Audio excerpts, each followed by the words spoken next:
Good afternoon, everyone, and thank you to Kara Fogarty and Erin Harrigan and Melissa Coker of the College of Southern Maryland's Nonprofit Institute for inviting me to join you this afternoon. I'm so happy to be with you as part of the 11th Annual Nonprofit Institute Conference to talk to you about how to start a nonprofit.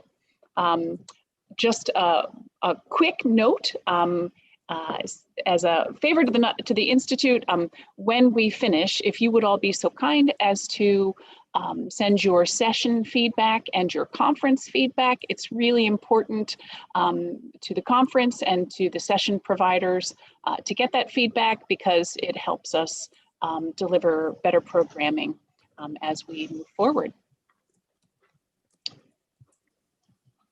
So by way of introductions, I'm Patty Morton. I'm the General Counsel at Maryland Nonprofits. I've been with Maryland Nonprofits for 19 years, following 10 years in private practice. And it's my privilege and my pleasure to provide assistance to our 1,200 or so members on legal and corporate governance matters, ranging from startup to corporate integration to dissolution and all of the governance and management issues in between.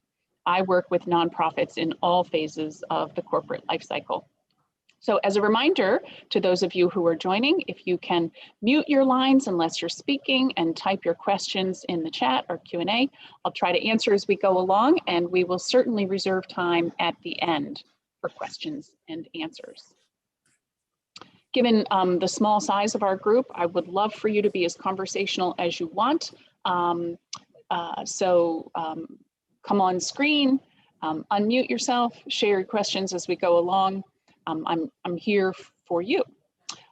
Just a quick word about Maryland Nonprofits. For those of you who aren't familiar with us, I'm going to share that Maryland Nonprofits is the state association of nonprofit organizations. We provide support and networking and educational resources to our members. Our mission is to strengthen organizations and networks for greater quality of life and equity. Our work focuses on best practices as reflected in the Standards for Excellence, which is our ethics and accountability code for nonprofits. We offer support to small, young organizations through our Nonprofit Development Center, which is funded by the Department of Commerce. We offer consulting services in a range of areas, including strategic planning and diversity, equity, and inclusion.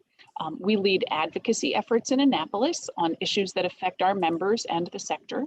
And we are home to two programs, the Maryland Association of Resources for Family and Youth and Maryland Latinos Unidos, which is a new program created to address disparities in the Latino community.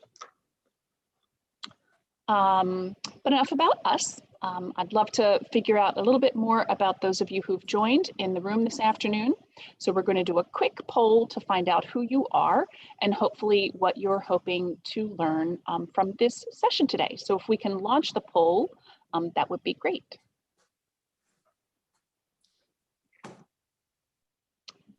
The polls are listed in the Whova app, or excuse me, platform. And we do have some responses already. Can you see those, Patty, or would you like me to respond or review that information for you? I can't see them, Melissa. Okay. If you don't mind, that'd be awesome. I don't mind at all. Thank you. Here, pull up the first one. And you asked about nonprofit organization in what fields? And it looks like we have health and human services represented, along with community development, environment, and education nonprofit organizations. We have responses with respect to starting a nonprofit. No one has started the nonprofit yet, but they're here to learn more, and they are interested in starting one, and looking forward to the information that you have to share today. Perfect, that's helpful. If any of you want to jump on audio and share more than that, I'd be delighted to hear from you directly, or I can just keep rolling. Hi, my name is Monica Grove. Yeah, I just want to learn. I want to learn about how to start a nonprofit. I'm just so early in. I've worked in nonprofits, and I do now. And but I just want to think about personal ideas and all for the future, and here to learn. Fantastic, Monica. Thank you so much. I appreciate you raising your voice. So this afternoon, we're going to talk about what it means to be a nonprofit and hopefully speak to whether or not that is the right option for you, and then discuss what you need to do to start a nonprofit. There are several phases involved in the decision-making process, and I'm going to walk you through all of them. The goal of the session is to orient you to the broad world of tax-exempt entities, and then offer an overview of the steps on how to start. So there's a lot that you need to consider before you ever put pen to paper, and we're going to cover exactly what is a nonprofit organization, what are the options for you, is it a good choice for you, and if so, how do you do it? So what exactly is a nonprofit? Most people think of public charities, an organization to help others, a more structured or formal way to give back to the community. And I'm sure you all have examples in mind of nonprofits that you've contributed to or volunteered with or worked for. And there are a lot of different kinds of nonprofits. But what we know is that for a public charity, which is the most common form of nonprofit, according to the IRS, that is an organization that is both organized and operated exclusively, that's an important word, for exempt purposes. A 501c3 or a public charity is the most common form of nonprofit, and so I will direct most of my comments today to that form. So what does it mean? Nonprofits have to be both created for and actually operated for public benefit, not for personal gain. And once created, they have to continue to deliver services only for the exempt purposes that they started for. What are nonprofits legally? Here's some more technical language. A nonprofit is a volunteer governed corporation with specific tax exemptions at both the state and federal level. So just breaking that down, we know that nonprofits are volunteer governed. This means when you create a nonprofit corporation, you identify the members of that corporation as those people who will be the volunteer directors. So those volunteer directors will be legally and financially responsible for the health of the organization. And we call those directors the fiduciaries of the organization. The nonprofit, once approved by the IRS as tax exempt, can apply for state income tax exemption, as well as sales tax exemption, and sometimes property tax exemption. Nonprofits are not tax exempt until they apply to the IRS for that status. And we'll talk more about that in just a minute. But for now, I want to make sure that you understand that the IRS has criteria for tax exemption. And if the organization meets those criteria, it will be granted tax exemption, usually through the 501c3 process. And then you don't have to pay income taxes to the federal government. That's the whole motivation to become a nonprofit tax exempt organization. So you don't have to pay federal income taxes. The additional benefit for a tax exempt 501c3 is that contributions to the entity are deductible for the donors, so they can get a tax benefit if they contribute to a public charity. So what do we mean by for-profit and nonprofit? Nonprofit is a state level designation based on how an organization is incorporated. Tax exempt is the federal designation. 501c3 is often referred to as charitable. So for a for-profit, ownership is established for the benefit of the owners, sometimes shareholders. For a nonprofit, it's established for community benefit, for the public good, and it's explicitly prohibited from allowing private benefit for individuals. In terms of liability issues, with a for-profit, there can be full liability and tax liability as well.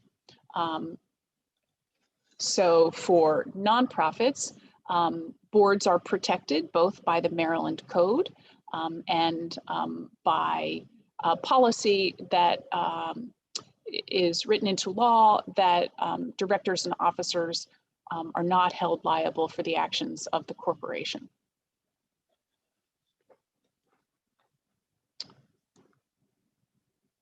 I think I skipped a slide there. So types of nonprofits, just a quick overview. The most common forms of nonprofits that we see are 501c3, public charity, 501c4, social welfare organizations, and 501c6, business leagues or chambers of commerce. It's really based on the type of work that's being done and the level of political activity that the organization wants to conduct. So if you are an advocacy organization and you want to be able to conduct unlimited lobbying, you're not going to create a public charity, you're going to create a 501c4 social welfare organization. There are lots of different kinds of tax exempt entities. Here is a listing of some here.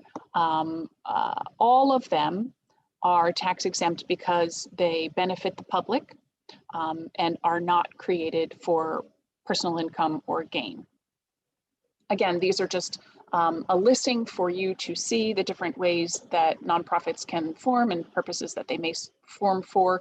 You're probably most likely interested in a 501c3 organization. So if you've never seen this language before from the IRS, it is a clear statement of exempt purposes as a public charity. The exempt purposes set forth in the code, the Internal Revenue Code, are charitable, religious, educational, scientific, literary, testing for public safety, fostering national or international amateur sports competition, and prevention of cruelty to children or animals. And the term charitable is used in the most generally accepted legal sense, including relief of the poor, the distressed, or the underprivileged, advancement of religion, advancement of education or science, erecting or pertaining to public buildings, monuments, or works, lessening the burdens of government, lessening neighborhood tensions, eliminating prejudice and discrimination, defending human and civil rights secured by law, and combating community deterioration and juvenile delinquency. So I read this to you because this is sort of the true north for public charities. If your activities and programming are captured by any of these exempt purposes, you likely are eligible for 501c3 tax exemption. So what does it really mean to be tax exempt? There are two main values or benefits to it. It means that your organization is exempt from federal corporate income tax and that contributions are tax deductible for your donors. That's really the heart of the matter. Does it mean that there are no taxes or no tax liability? No, it does not mean that. Nonprofits, even though they don't have to pay corporate income tax, are still responsible for employment taxes. So if they have employees, they have to pay state unemployment taxes, Social Security, and Medicare income taxes. It's important to note that if you start a nonprofit and you have employees, you really want to establish a payroll service or make sure that the withholding is being calculated accurately, because failure to pay unemployment taxes and withhold Social Security and Medicare is the one liability that will attach personally to officers and directors of a nonprofit organization. Even if you have liability insurance and directors and officers liability insurance, if you fail to pay employment taxes, the IRS will come for the directors and officers to pay that bill. The other tax that is not waived or exempt is sales tax and sometimes property tax, unless you apply for a special exemption from that. So when we're thinking about starting a nonprofit organization, they're just a series of questions that relate to each other that I think are important to view together. If you're thinking about starting a nonprofit, is there really a need for something new and different? Do you need to solicit donations? What will your role be with the organization? And are you organized enough to do it? In my line of work, I talk to a lot of people who are well-intentioned and have a good idea. They want to be a founder of an organization. My first offering to them is that they should really reconsider, that there are so many nonprofits out there already that starting a new one is going to be difficult, time-consuming, expensive. There's probably somebody out there already who's doing what they are proposing to do. And so you have to think long and hard before you undertake this work. There might be alternatives.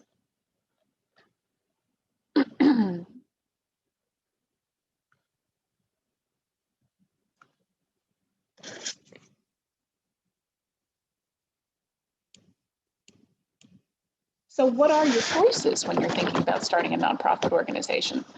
Well, you can work with an existing nonprofit. You can find a fiscal sponsor. You could start your own organization. You could start a for-profit, or test the waters by functioning as an unincorporated association. These are just some of your options. You don't necessarily have to start a new organization. So just cascading through the questions. What is the first thing you want to undertake? It's a question of what your organization is going to do. I'd recommend that any of you that are considering starting a nonprofit, you actually sit down with your laptop or a pad and pen and write down answers to these questions.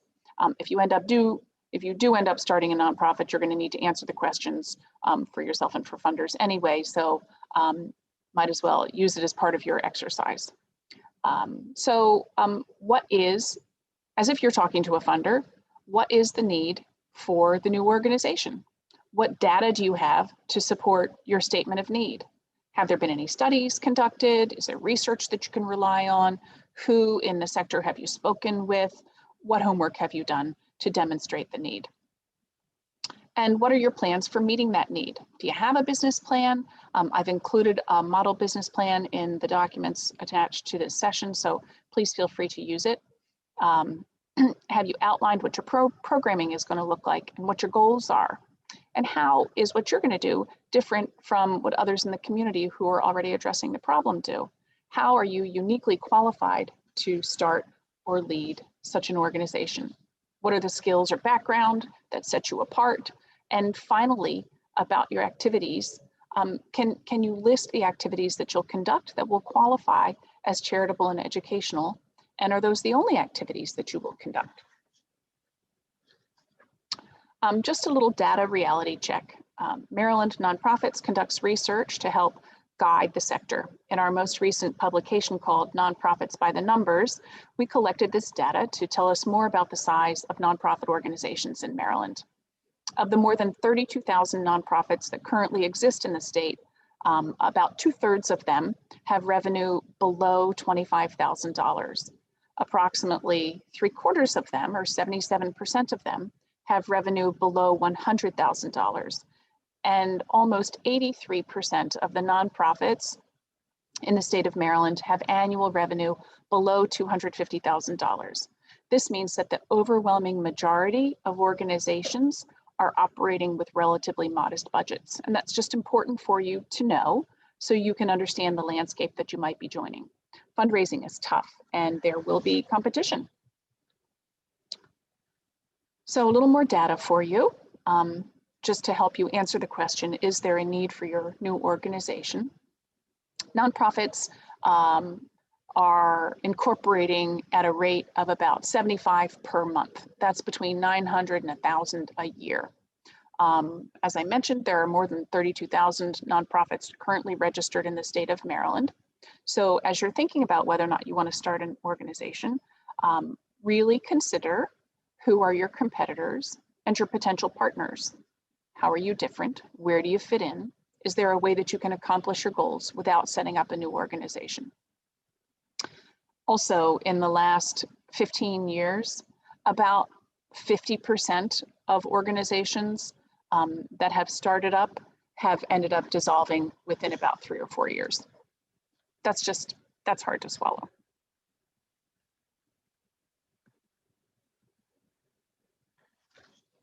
Okay, just to understand where nonprofits derive their income, you'll see on this chart that almost 3/4 of the overall revenues come from fees for services.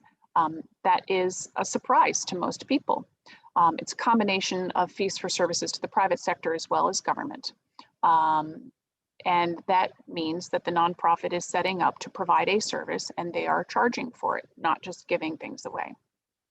Other sources of revenue include individual donations and major gifts, a very traditional source of income, bequests, corporate contributions, government grants and contracts, interest from investments, and membership dues and fees. So it's not the case that nonprofits are all applying for grants or free money and being supported by philanthropy. rather the opposite. It's much more the case that nonprofits are acting like businesses, and they're providing services to the public, either directly or with government support in exchange for a fee. Just taking a look at some additional information here. In 2019, the overall charitable giving number in the United States was just about, I think, a staggering $428 billion, and that is a lot of money. You can see on the chart that the vast majority of that amount came from individuals in the form of personal contributions, overwhelmingly generous. Foundations and bequests follow with approximately 18 or 19% of the total. And at the bottom of the list, we get to corporations, who are responsible for about 5% of the nation's overall charitable gifts. So where does it go? You can see here, almost a third to religious organizations.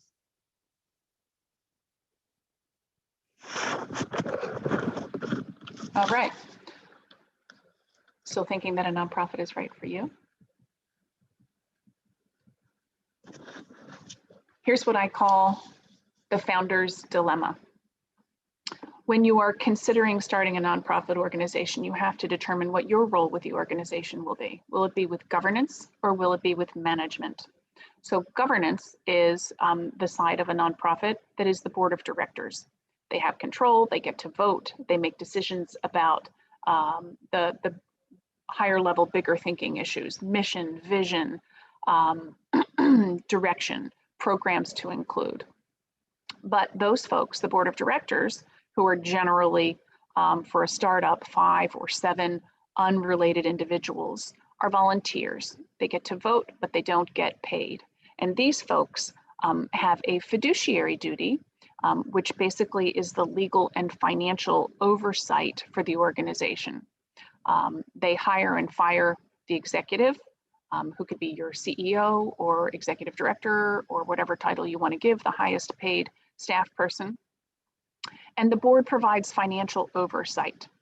On the other side is management or operations. Usually the highest paid staff person, either the executive director or CEO, that person is hired by the board of directors to carry out the mission and vision that they set. The executive director typically is paid, but they don't get to vote. They manage the day-to-day operations. They are the boots on the ground, and they hire and fire other subordinate staff. They work in partnership with the board of directors. They provide guidance, they prepare budgets, they prepare annual reports, but they don't have control because they don't vote. So this is a classic choice for founders. Do you want to be a volunteer member of the board of directors and have a vote? Or do you want to be a paid staff person conducting the daily activities, but not voting? And it's a difficult choice for founders, but it's one side or the other.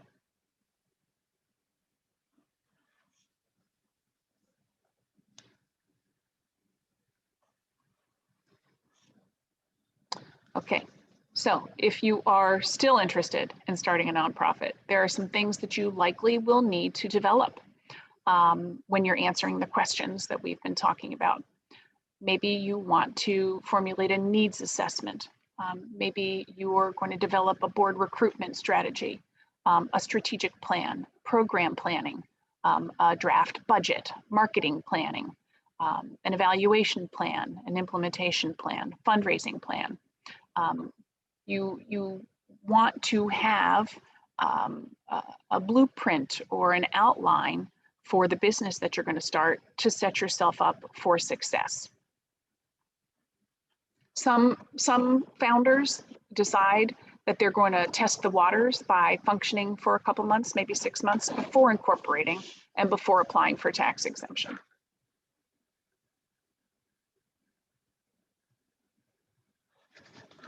So before we jump into the nuts and bolts of actually how you start an organization, I would love to hear from you all, whether you have questions or reflections, or if any of this is speaking to you. So you can take a minute and type them into the chat or Q&A, or just take yourself off mute.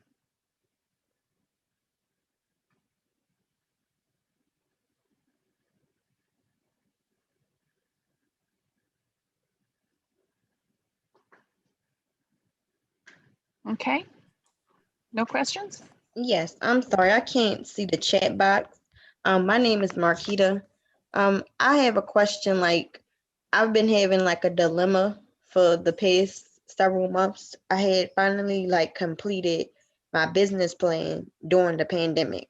So, I have like communicated with like business specialists and stuff like that to like kind of like give me some ideas and just communicate just some information.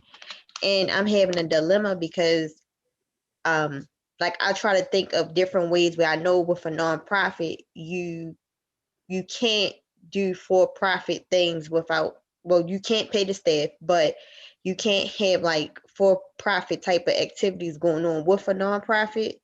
So for people that's starting, like, is there any way that they can be able to um bring in extra income even if they're under nonprofit without it becoming an issue with like the IRS and things like that?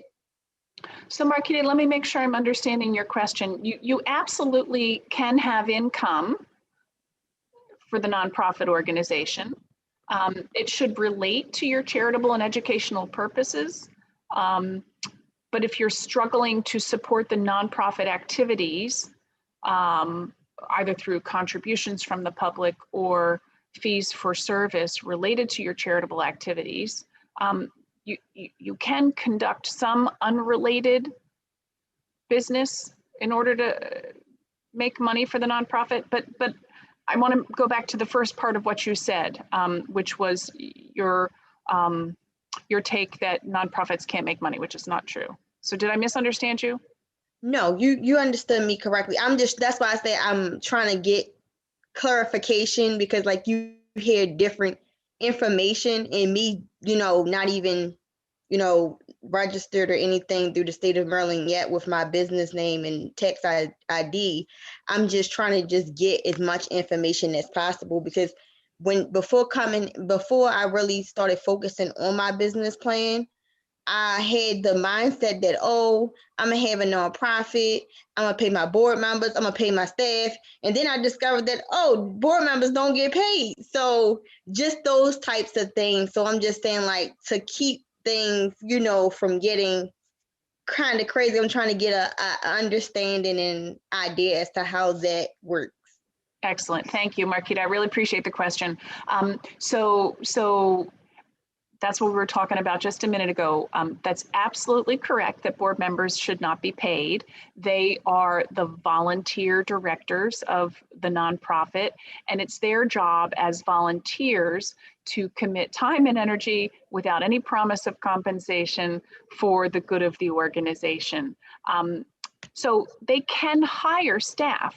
Marquita, if you're the founder, you could either be a voting member of the board who doesn't get paid, or you could be paid staff. And it is a necessary part of running a successful nonprofit organization most of the time, unless it's an all volunteer organization, that you do raise money, that you do bring money into the organization so that you can pay staff. As an example, Maryland Nonprofits has about 16, where I work, has about 16 members on staff. We all get paid, and we get paid from membership fees that are brought in, from foundation and corporation support, and from fees for services. So we provide consulting services, we provide a wide range of training and educational programming for a cost to our nonprofit members. So we do raise money in order to pay staff, but our board members don't get paid.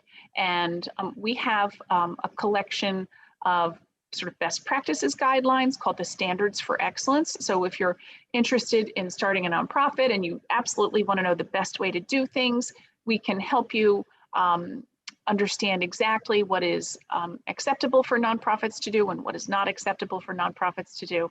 So I hope I answered your question. And if I didn't, you'll let me know. Yes, that helps out a whole lot. Thank you. Yep. And keep them coming. Any other questions? Just sort of the foundational sorts of things that you want to know, that you need to make sure you have squared away before we proceed. So you have a great idea, you want to do something to improve the community. Where do you begin? Well, if your purposes are charitable and educational, and you understand the role that you want to play with the organization, and you've done some other planning and thinking, you may be ready to proceed. So with that in mind, we can talk about some of the logistics. As I was just mentioning, and this is just a footnote, at Maryland Nonprofits, where I work, we do have a flat fee program for startups. So we do all of the legal work for a startup organization that's creating the organizing documents, the articles of incorporation, the bylaws, the conflict of interest policy. We get your employer ID number, we file the 1023 application on your behalf, and then when we have a determination letter back from the IRS, we prepare and submit all of your state compliance documents. So if that's something that's of interest to you, you'll get my contact information at the end. But I went through those items pretty quickly, and let's just go back and do them a little bit one at a time here. You all know what the mission is of a nonprofit organization, though it is a statement of your charitable and educational purposes. It should speak very clearly and succinctly to what it is you have established for and what you want to accomplish. It's your mission statement. You want to conduct an environmental scan, and that is just a fancy way of saying, look around and see what other people are doing to address the same problem or need that you're trying to address. When you are bringing together who will be the founding board of directors, you are looking for unrelated people, so not your husband or wife, parent or child, cousin, who are all committed to the mission of the organization. That's the most important qualification of a board member. Second to that, they'll have a skill to share with the organization. Maybe they're a lawyer or an accountant or a web designer or a fundraiser, or someone with subject matter expertise, whatever it is you're trying to accomplish. Then you incorporate, you file papers with the state of Maryland to create the legal entity that will pursue tax exemption. After that, the founding board adopts bylaws, and these are your internal rules for governance. The board will also adopt a conflict of interest policy. Each nonprofit gets assigned an employer ID number. You apply to the IRS for that. It's free. Then you will prepare and submit a 1023 application. There are two forms of that.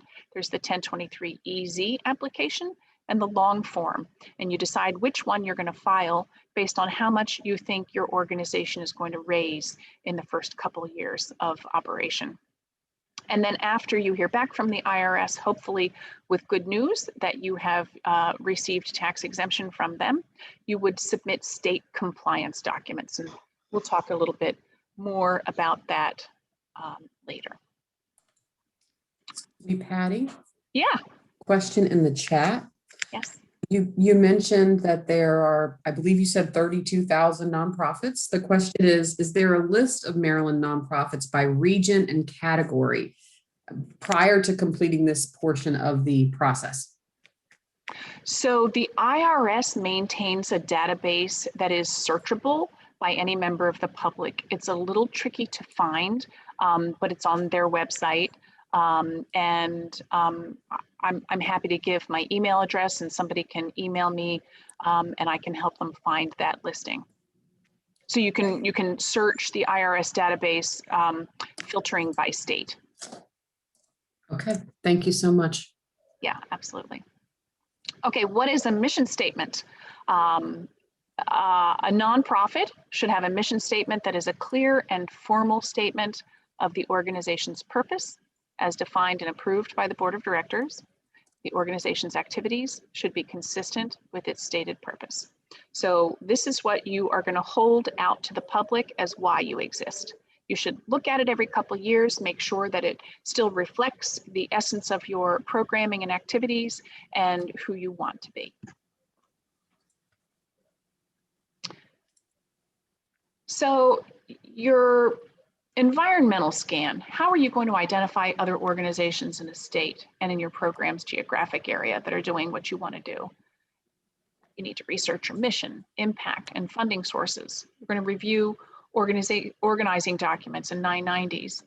And you're going to determine if there's need and room in the community for your organization. Then you're going to develop a business plan. And this will help you identify the structure, HR, financial needs of your organization. Your business plan actually can turn in to sort of version 1 of what would be your strategic plan. The same kinds of information will be included. Your board of directors, who should they be? These are unrelated individuals. I understand there's been some conversation today about how many relatives or related people can you have on a board of directors. And the IRS will look at this, and there will be increased scrutiny on your application and your 990 reporting if the IRS sees related individuals. You actually have to disclose related individuals. So at a minimum, you need 3 to 5 unrelated people, that's by blood or business, to serve as your volunteer directors. People frequently wonder how they're going to recruit board members. Where do you find them? You find them in your networks, in where you work, where you do leisure activities, in your places of worship, in your professional networks. You know, other organizations that do similar things have board members who may be rotating off the board, and you can look there for board members. It is a challenge, but it's probably one of the most important things a successful startup can do, really build that founding board of directors. One more time, fiduciary duties include the common law duties of care and loyalty. That means that your board members have to exercise the same level of care that a reasonably prudent person would, and exercise some loyalty toward the organization. So if there are 2 entities that they may be associated with, if they are a director of your organization, they owe a duty of loyalty to your organization. Again, they do not get paid. There's no compensation. They're legally and financially responsible for the health of the organization. So they have to review financials periodically to know whether the organization has sufficient resources to support its work. And they need to be mindful of, aware of, abreast of any legal issues that the organization is facing. One of the temptations of boards of directors for startup organizations, though, is to get into the weeds of activities. And if there is paid staff, the governing body should stay out of the day-to-day operations. So they are governance, they are not management. And if there is paid staff, governance should stay on its side of the line. Which is not to say that they don't work in partnership with the executive. We have an education resource packet published by the Standards for Excellence called the Board Executive Partnership, and it talks about the synergy between the board and paid staff, and how that partnership really can create great success if each side is doing what it's responsible for. So the board is term limited. That means they can't serve forever. If you're a founder and you are a volunteer member of the board of directors, you are equally subject to term limits, or should be, as any other member of the board. That's very hard for founders to swallow. They feel like if they're bringing this organization into the world, they should be able to serve on the board perpetually, indefinitely. That's not good for the nonprofit. One of the greatest indicators of success for a new organization is the transfer of power from the founding board to the next board. And if it continues beyond that moment, it stands a much higher chance of surviving and succeeding. So what does it mean to incorporate? When you have your founding board of directors together, you're going to file articles of incorporation with the state of Maryland. You will choose to form as a nonprofit, non-stock, tax-exempt corporation. You don't want to form as an LLC because that is a pass-through entity for taxing purposes, and the IRS will not recognize you as an independent nonprofit if you're an LLC unless there is a parent nonprofit corporation because it's pass through, meaning all of the income to an LLC passes through it up to its member. You would have to have a nonprofit member as a parent to an LLC. I don't mean to complicate things. The bottom line is, if you're going to create a new organization, you should file articles of incorporation. Don't form as an LLC. In your articles of incorporation, you are going to state the charitable and educational purposes. They can be in plain English. You have to identify at least 3 founding directors, and you have to identify a principal place of business, which is a street address, not a PO box. You can use a PO box for mailing following that, but you have to have a street address to identify. It costs $226 to file this online. That's the filing fee to the state of Maryland. And once incorporated, your directors will have corporate duties. The organization will be responsible for annual filings and paying necessary and relevant taxes, if any exist.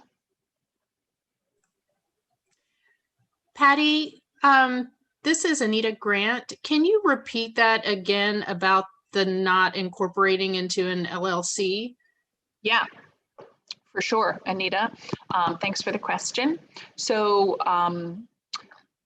the IRS wants the applicant for tax exemption to have a corporate structure.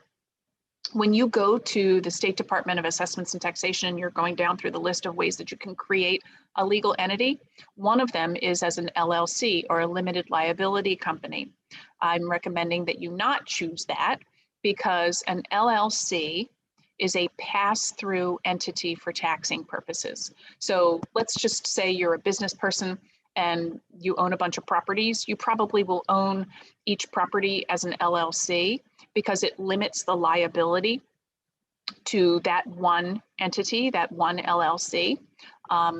The income and expenses pass through that LLC to the member of the LLC. It really is just a liability shield. If you're starting a nonprofit organization, you want to incorporate because that entity is an independent tax existence. There is also a liability shield through the code, the Maryland Code. The law provides a liability shield for you, and officers and directors are protected by it. That's called the corporate veil. So I don't know if that answers your question, Anita. It does. Thank you. Yeah, so it is true that LLCs can be nonprofit, but only if they have a nonprofit parent. So like the United Way or the Red Cross of America may have subordinate organizations that are formed as LLCs, but the United Way or Red Cross of America would be the parent entity, if that makes sense. Let me make sure I understand what you're saying. So you're saying that if the parent is a nonprofit, you can have an LLC as a part of that organization as long as it's under the nonprofit. Correct. Got it. Thank you. Yeah. Okay. And Patty, there is a question. You referenced guidance for governance. Is that available through your website or would they contact you for a copy of it? So probably contact me. Guidance for governance could mean a lot of things. Maybe Maureen can unmute herself to be specific about her question. Please. Maureen, are you there?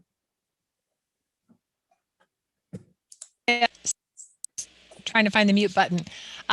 Patty, I'm sorry, I didn't want to interrupt you, and you referenced it about 10 minutes ago in your a couple slides back.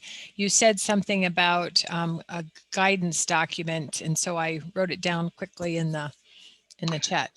So I probably was referring to one of the Standards for Excellence education resource packets. We have 27 of them that address a variety of topics related to governance and management best practices. And one of them that I am sure I referenced was the Board Executive Partnership Ed packet. Yes, Okay, that was the yeah. one. So that is something that we share with our members. I would be happy to talk to you about what that looks like offline, or any nonprofit can join Maryland Nonprofits. And if you do, then you have access to everything in our learning library, which includes the 27 Standards for Excellence Education resource packets, all of our model documents, including bylaws, conflict of interest policy, et cetera. Access to tons of learning resources. But I don't mean to be an infomercial here. I just want to answer your question. Yeah, no, that's great. That's awesome. Thank you very much. I'll follow up later. Okay, great. Thank you. Okay, bylaws. You all know what bylaws are. Our hope at Maryland Nonprofits is that these are living, breathing documents. They are intended to be sort of like an operating manual for your organization. They are the internal rules for governance. This is where officers and directors go to look at what their responsibilities are. They are adopted by the board of directors and reviewed periodically. And unfortunately, bylaws frequently sit on a desk or a shelf until there's a problem, and then they're dusted off to be implemented, and that's just a bad idea. It should be a document that you are referencing periodically to make sure that they accurately reflect your organization's functioning and that they are a tool for you, not a weapon. What do they define? Who are your members? What are the rights of members? How do members meet and how frequently do they meet? What constitutes a quorum? Maryland law provides some answer for these things, but boards have tremendous latitude to define some of these things as well. So quorum is 51%. So you can't vote unless 51% of your board is present. Voting is frequently also defined by majority rule. So what that means, if you have, say, 11 people on your board, 6 of them show up to a meeting, that equals quorum. 4 of them is a majority of that number, and 4 people can vote to make a change to your organization. So you want to look at things like quorum and voting. So what are the roles of your board of directors? How do you elect directors? How do you elect officers? Are you a membership organization or just a board governed organization? How long are terms of service? Some of these things, we have a set of model bylaws. We make suggestions in that model. Terms for directors can be anything from 1 to 2 to 3 to 4 years, and you can permit consecutive terms of service, but you do want term limits. They're not required by law, but the IRS is looking to see that your governing body is rejuvenating itself over time and that there is no 1 or 2 or 3 people that are perpetually in charge. That tends to be a bad sign for governance. You want terms for removal and resignation of directors and officers. If you have a bad board member, how do you get rid of them? Or how does somebody resign if they're moving out of town? What else? Board meetings, committees, for small startup organizations, really, your committees, I think should be really streamlined and simplified. You probably have an executive committee because you need a means of operating in between meetings, but maybe if there are only 3 or 5 of you, you don't need a board development committee and a finance committee and a programs committee. You can keep it slim when you're starting up. Your bylaws should address appointed staff. That means your CEO or executive director. You should always address conflicts of interest. Maybe your board wants indemnification included. What's your fiscal year? How do you, this is an important one, how do you amend your bylaws? You have to provide in your bylaws how you can change them down the road. And of course, dissolution. So if your organization goes out of business, what happens to those charitable assets? And the IRS requires that the charitable assets be distributed to another 501c3 or like exempt organization when you dissolve. Okay. I cannot overstate the importance of a conflict of interest policy. Nonprofits find themselves in hot water far too frequently. We do an entire training session on conflict of interest, and we use a recent example as a centerpiece, that being the University of Maryland medical system. It just sort of stumbled into a bad situation where officers and directors were receiving compensation from the organization and it became a huge problem, front page of the Baltimore Sun for about 20 different stories. So you need a written conflict of interest policy and annual affirmation. Excuse me, and these policies apply to board members, staff, and volunteers that have significant authority in decision making. You want to have an annual affirmation that is signed annually. Excuse me, one second.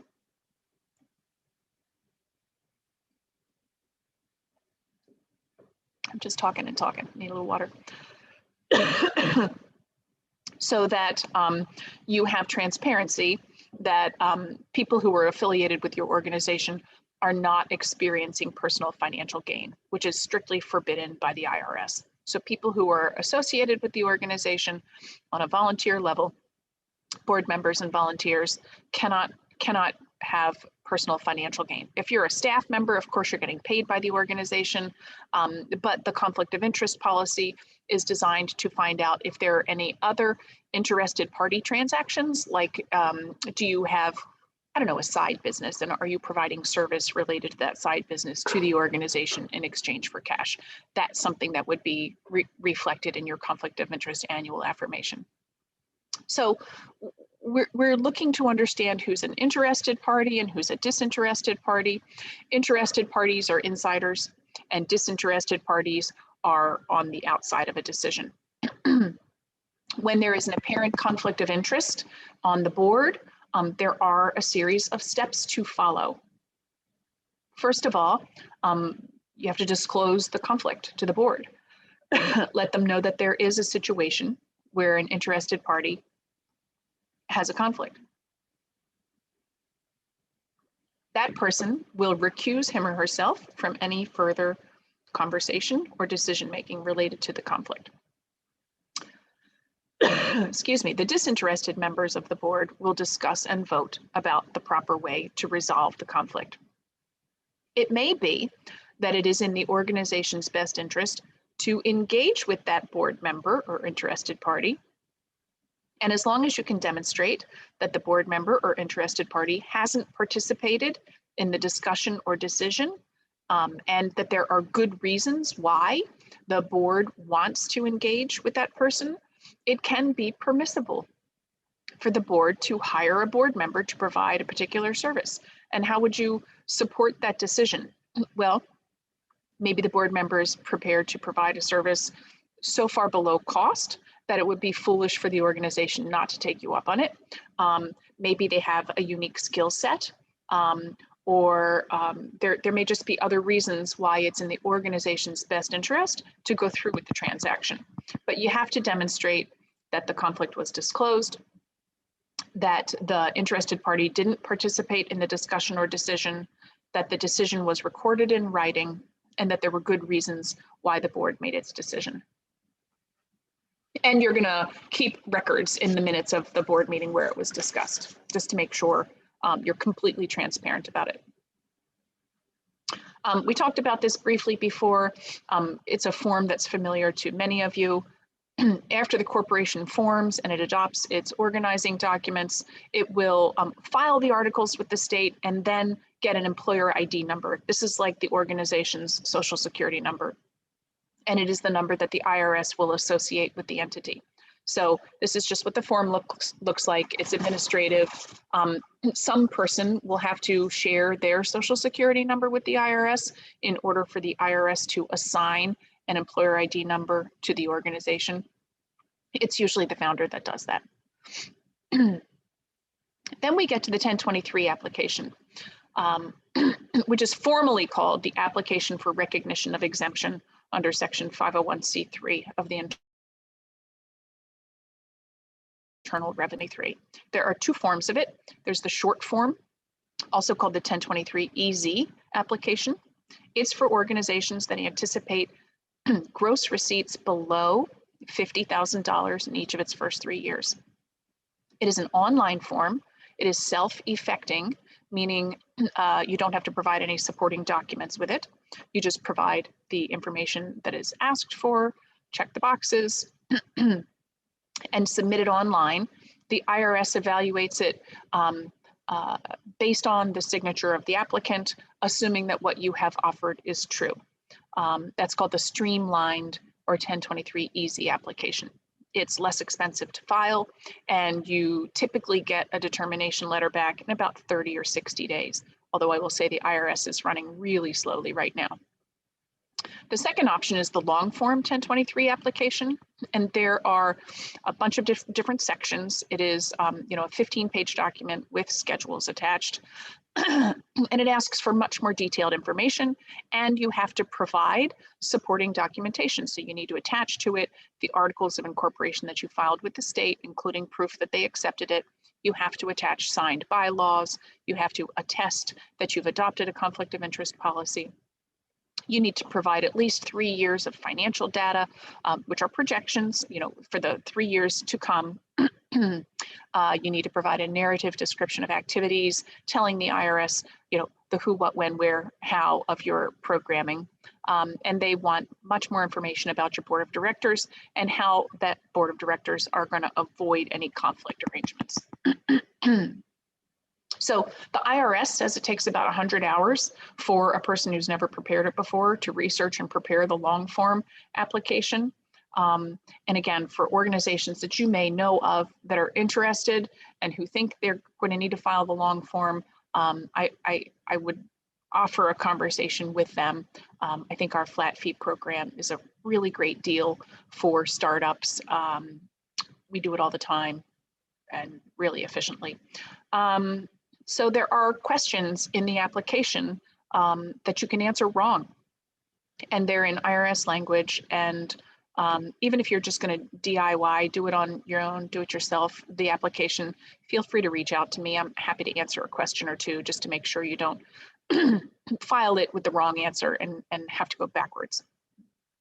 Once you file your application, just a note about public disclosure requirements: keep a copy of your 1023 application. It is one of the things that you're required by law to provide to a member of the public if they ask you to see it. So they don't tell you that anywhere on the form, but if somebody comes and asks you to see it later, you're supposed to be able to provide it. Now, here's the good news part of the process. If you have submitted a 1023 application and the IRS has granted you tax exemption, they will send you a determination letter. And like all good news, it starts with, we're pleased to tell you, we've determined you're exempt from federal income tax. This is the reward for your application. It is proof of your tax exemption. It is the golden ticket. It's the way the IRS is going to inform you that they've granted your application. So don't lose it. This is another form for public disclosure requirements. If someone asks you for it, you have to be able to produce it. If you lose it and you need to ask the IRS for a copy of it, it takes them forever to produce, and it never goes bad. So time for congratulations if you've received one of these.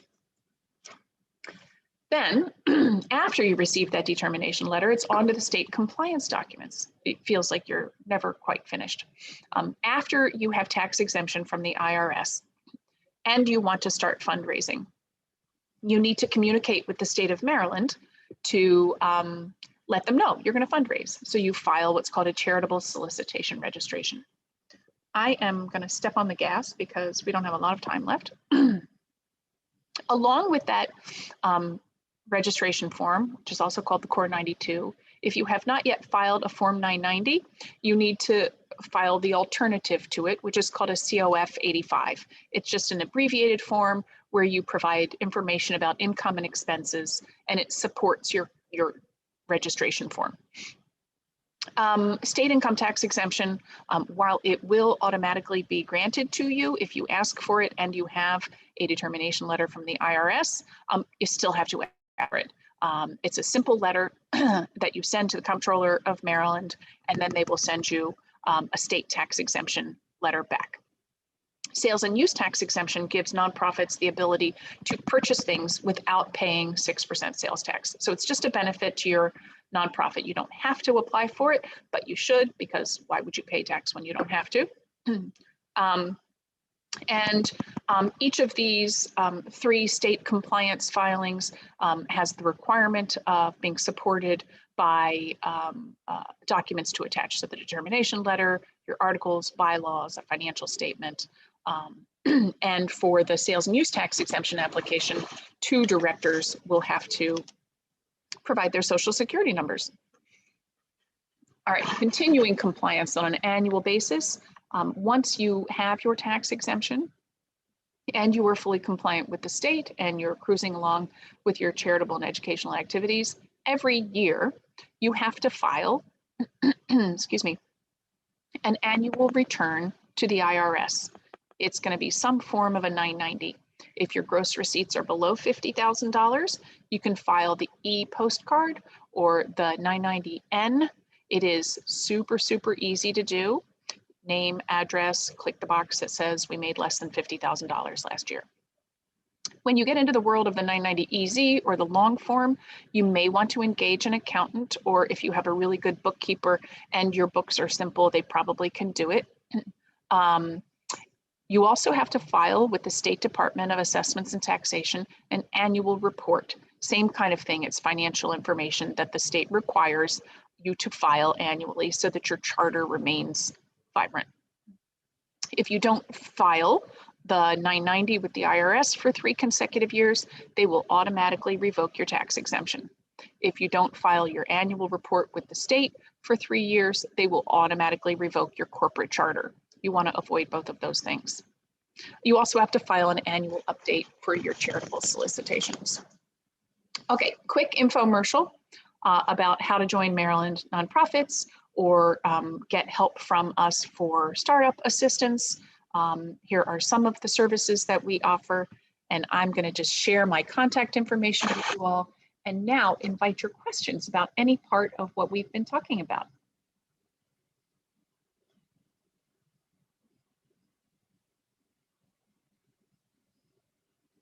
I know you have questions. Could be about any part of starting a nonprofit. Should I, shouldn't I? What about the nuts and bolts? Pretend we're on the phone and it's all about what you want to do. I just say there's a lot of nuts and bolts. I had already started looking up some of this information, but you provided lots of detail for this that I didn't anticipate hearing and seeing. So I don't have any questions. I just wanted to say this was extremely helpful and eye-opening. I'm so grateful. Thank you. It's a lot of information. And so it's just kind of like, I don't want to say it made me feel more overwhelmed, but it makes you think so now to do a different level of review about what it is that you want to do. Is what you're doing necessary? How do you do it? Like, what's the next step? It just gives me a lot to think about. So I appreciate it. Thank you very much. Yeah, of course. I had a question about, I'm sorry. I had a question about, in the state of Maryland, religious organization, you don't have to file for a non-exempt IRS, right? If you are a church, a proper church with a dogma and a hierarchy of religious people. If you are just religiously affiliated, like you are an outreach or a mission of, then you do. Okay. All right. That answered the question. So churches, in the great tradition of our Constitution, there is a separation between church and state. So the IRS cannot get its hands on a church, a properly formed church. And you can hold yourself out as a church. You can never file a 990. You can never file an application for tax exemption if you are a church. But if you get audited, because somebody wants you to prove you're a church, well, then you have a situation. Right. Okay. Patty, this is Anita Grant again. This was an awesome presentation. Thank you so much. I've learned so much from you. But I did have a question. You mentioned something about a flat fee program for startup. How do I email people and make an appointment, or how does that work? Well, Anita, thank you for the question. And I swear you're not a plug. So at Maryland Nonprofits, we have a flat fee program for startup. It's $1,200 in exchange for which we take care of all of your legal filings, articles, bylaws, conflict of interest policy. We prepare and submit the 1023 application for you. After we get the determination letter, we prepare and submit all of the state compliance documents for you. And you can email me here, or you can go to our website and look at the How to Start page. There is an intake application there that helps you sort through some of the information and details that help us do the work for you. This is a footnote that I think is super helpful for founders to know. If you do hire consulting help in the startup process, that is a reimbursable business expense. So it's not nothing. When you add the filing fees, it's just under $2,000, but those are reimbursable business expenses that the nonprofit can pay back once you're up and running and fundraising. So I just think that's helpful for folks to know. If you're starting a nonprofit organization, it does not have to be your burden alone to fund that work. That could be something that you advance and then get paid back down the road once the nonprofit is fundraising.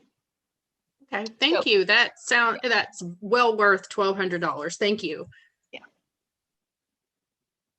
We do try to make ourselves accessible, so it's really well below market. But I personally have helped a bunch of organizations that have done their own startup work, and whatever thing went wrong this way or that, it just is much more difficult to go back and fix things when they don't get done right the first time. It's just really easier to provide assistance from the beginning. And we also want to get folks in under our roof at Maryland Nonprofits. Our whole purpose of existing is supporting nonprofits in the state of Maryland. So we want you as members so we can help you do your job better. And we find that the startup work is a nice entree for that. After folks finish work with me as a startup, I recommend that they apply to our Nonprofit Development Center program. And I mentioned this at the beginning. It is funded by the Department of Commerce. They give Maryland nonprofits a grant every year to do this work together with organizations that are younger than 10 years old, that have gross receipts below $750,000, and we can provide additional support and one-on-one training and consulting for free to the nonprofit through the NDC program. So they go through startup with me and then to the NDC program and get additional free support. And after that, we really encourage them to undertake the standards basics, which is the first step in pursuing accreditation under the Standards for Excellence. We just want you growing and serving more people and doing what you do to the best of your ability. So everything that we do at Maryland Nonprofits centers around best practices for governance and management. And I really invite you guys to go to our website if you've not visited it before to learn a little bit more about our organization and the many ways that we would like to help you.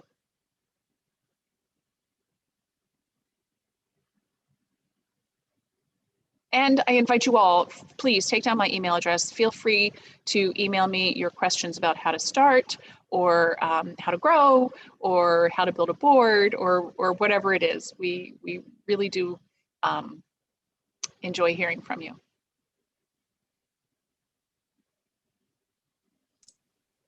Thank you for the presentation. Thank you all for joining me. Any other questions, comments? You want to share what you're thinking about doing with your startup?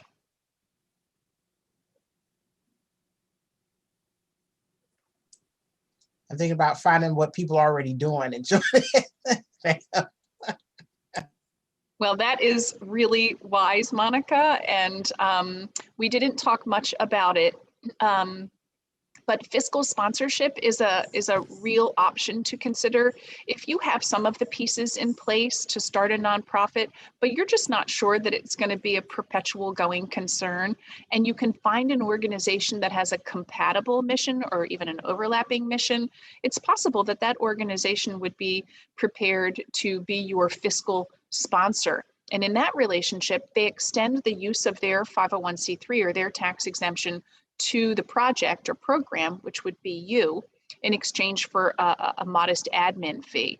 A couple of years ago, Maryland Nonprofits was doing fiscal sponsorship work, and we provided the work at 5% of gross receipts. The national standard, according to the National Network of Fiscal Sponsors, is anywhere between 5 and 15%. So if you had a fiscal sponsor who said, we'll take 10% of your gross in exchange for the use of our C3, that would still be a good deal. That would be in the bracket of what the market promotes as standard. And so they let you use their C3 status so you can start fundraising. And you essentially become a program of theirs during the period of sponsorship. There should be a written agreement. So if you find a fiscal sponsor, definitely make sure that you have a written agreement so expectations are clear about who's going to do what and what it's going to cost. And it's a little bit a period of training wheels to function like a program, but not go through the trouble and expense of creating a nonprofit if you're not sure you're going to make a go of it.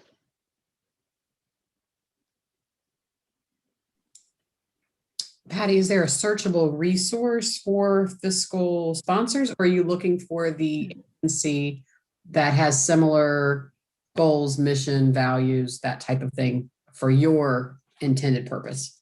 Yeah, it's a great question.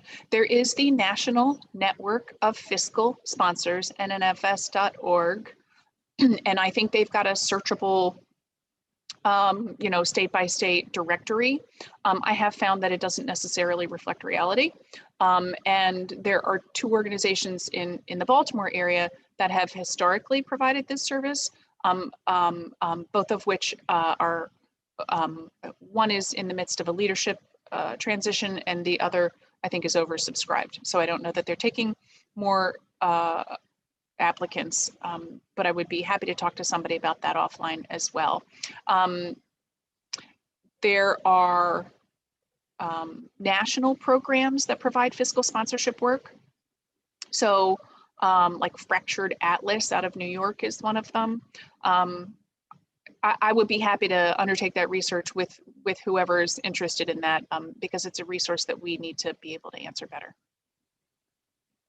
Thank you.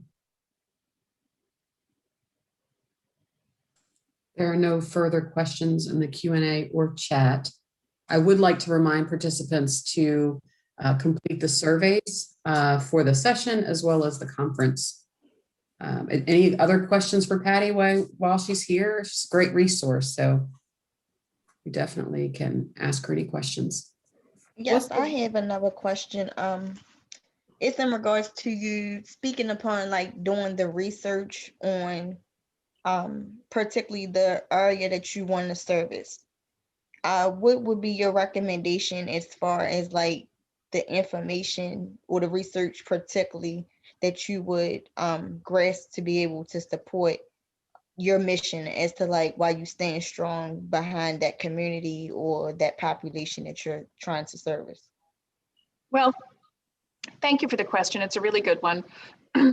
You want to be clear that there is a need and that there is a void in satisfying the need. So, Google is your friend. Talk to people in the area where you want to provide the service. Ask the question.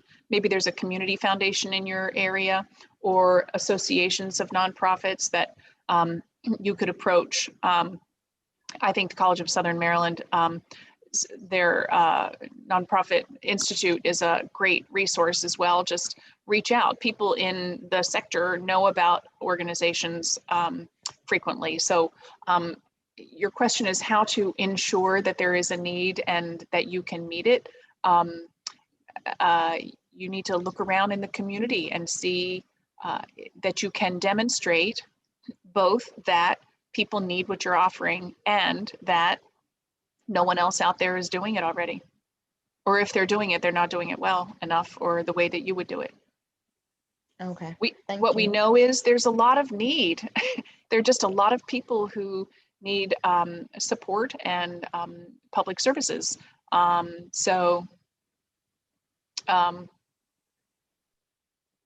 I don't mean to discourage you in the effort. I hope that you can find answers in your research. Thank you.